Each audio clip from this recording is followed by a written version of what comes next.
Hello and welcome to our first lesson for euphonium. We will go through within the next 10 to 12 minutes everything we'll need to know at least through a beginning of sound. So what we're going to do is take our euphonium, the compensating euphonium, which we'll talk about in a little bit. Anyways,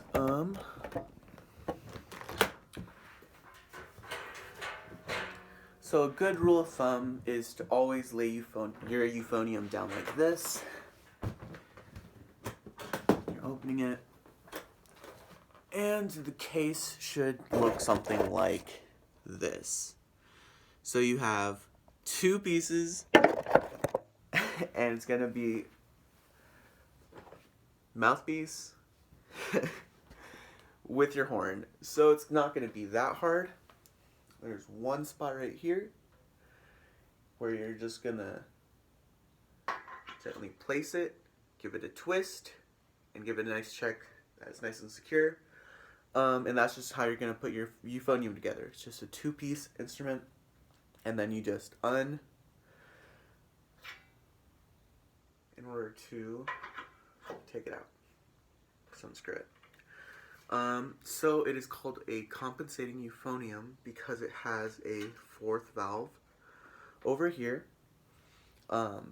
which if you could see all this extra tubing right here, it just helps the euphonium stay in tune.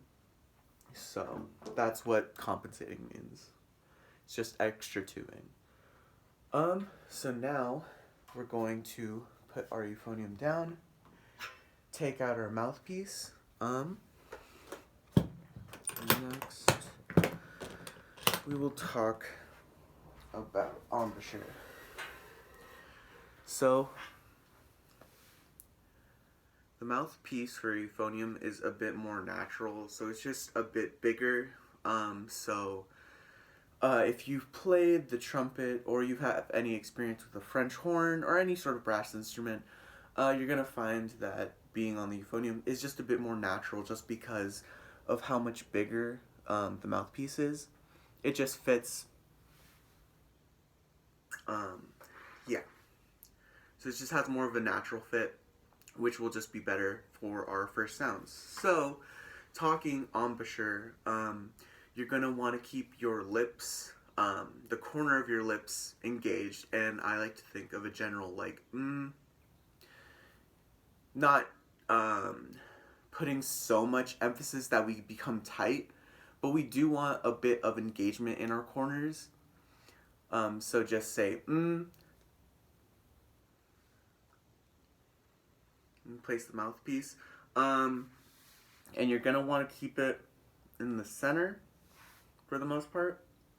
If you are a bit to the left, bit to the right, I would probably say I'm a bit to the left myself, but you're gonna want to keep as close to the middle as you can for starting out. And so we go in the middle, and with this little bit of engagement, we want to have our lips just a bit taut so that we're able to create a buzz through the act of having air move past our lips. So I'll try and show that. So I'm going to take a nice deep breath.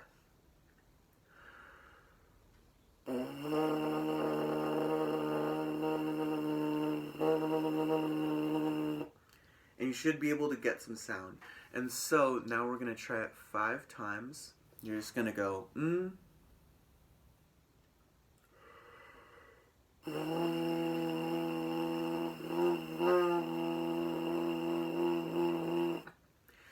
And when we're doing this, if we can try and keep one steady stream, if we just hear one note on the mouthpiece, that's a good thing, because it means our airflow is consistent, our embouchure and our aperture are staying the same. We're not doing anything weird, so we're not getting any big changes in pitch. So let's try it again.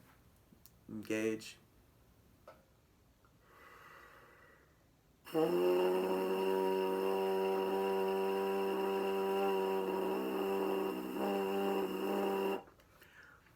and now that's 2 times. So for our next reps, let's put our mouthpiece onto our euphonium. And if you have a compensating one, just like mine, you'll just flip your little lever right there. Oop, popped out. Now you have everything available to you. Now before we do these reps, we're going to talk about how to hold the euphonium. So it's a bit of an awkward instrument because it is a bit heavier, especially if you're starting out.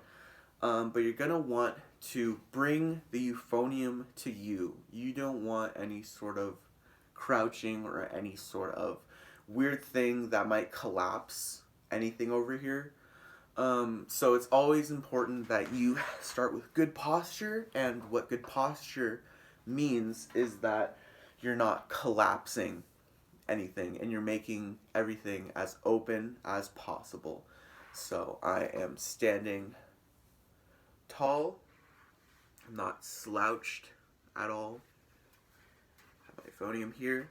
I'm going to bring it to me, bringing my left over to kind of hug it, and I'm gonna press the bottom into my side area, and I'm just gonna kind of use my left hand as most of the lifting for that. And so my left goes across, and you're gonna have this sort of angle like this. Bring the mouthpiece to you, not you to the mouthpiece, and then your right hand is just gonna rest right on top, having a nice curved sort of shape. And you're gonna kind of keep your elbow down, nice and relaxed. Remember that your left is doing most of the lifting. What you don't want is your euphonium just to lay right there and then you go to it.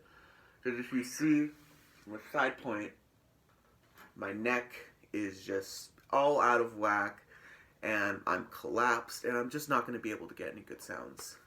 So let's go from putting it down to getting our next buzz. We are going to just do an open buzz, not pushing any valves down.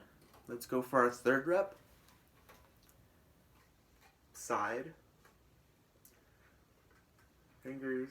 Deep breath. And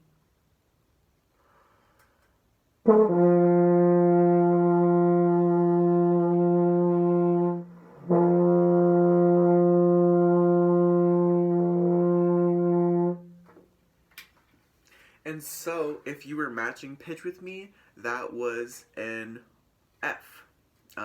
Just on the staff, F. And if we take it a fifth lower or a fourth higher, we should be able to get a B flat. Here's what that sounds like. I'll do the low one, and then I'll kick it up to the high one. They're all open also.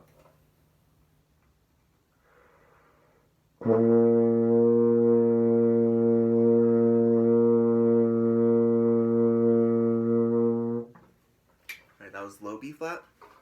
For our last buzzing rep, put the euphonium down, bring the euphonium to you, left arm lifts, holds right here,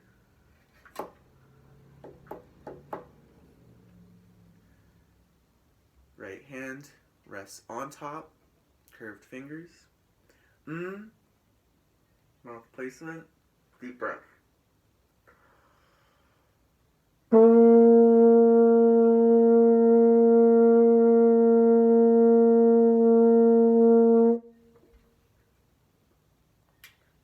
Nice. And so now that we have been blowing through the instrument for a little bit, talking about care of and maintenance of the instrument, you're just gonna get leakage into pretty much every facet of the euphonium. So you have a main back thing so you can get rid of any moisture that is collected. And pretty much at the end of every valve, you're going to have a bit of moisture in there. So just making sure to check everything.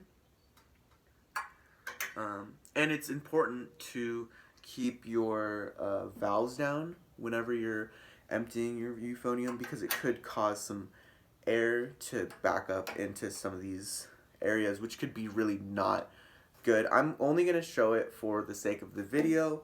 There's just a bit of, when you take it out and you put it back in, since there's air in these chambers, it just is not good for the instrument for that to be like that. So, and I don't know if you could hear, but there's just a bit of resistance when you put it back in, and you could hear that through the instrument.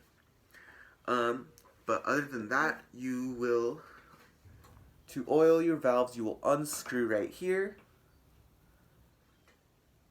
and you will lift out of the chamber, put it on its side, and you could just go lather it there. But anyways, now that we have fully discussed everything up to making our first sounds being F on the staff, and then B flat and high B flat. All of them are open. Now we're going to take apart our euphonium. So, same way that we put it together. It's not rocket science. Open it. You want to always make sure, if your euphonium is compensating and it has your fourth valve, that if it's on the side, like a compensating euphonium, that you always keep the lever down. Whenever you're not playing, just keep that fourth lever down. You never know what could happen. Anyways, to take it apart, you just put it in its case, mouthpiece, and you're done.